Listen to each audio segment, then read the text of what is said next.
Desde el Partido Socialista nos posicionamos radicalmente en contra de esta reforma educativa que va a poner en marcha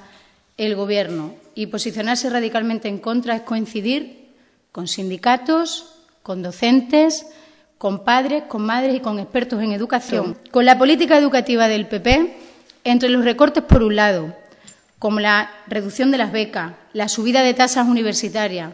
los recortes brutales a las ayudas de libros de texto, la supresión del transporte escolar para la FP y el bachillerato en nuestra región, donde además hay 800 profesores menos y los que están, como ustedes saben, son profesores de educación física, pero están impartiendo física y química.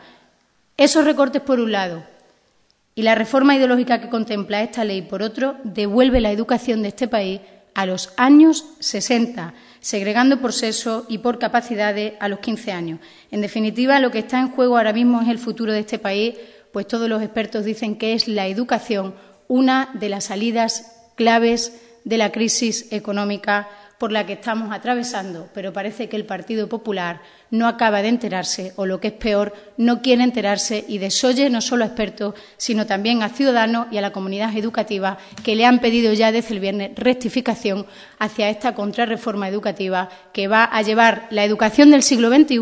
a la educación de los años 60. Para la educación de Extremadura, esta reforma es mortal en una región, la extremeña, que cogió las competencias educativas en el año 2000 y que en apenas 10 años, con mucho esfuerzo, con mucho trabajo y, sobre todo, con mucha inversión en educación en los presupuestos de la Junta de Extremadura, ha ido superando obstáculos a lo largo de este tiempo y obteniendo buenos resultados en apenas 10 años de competencias educativas.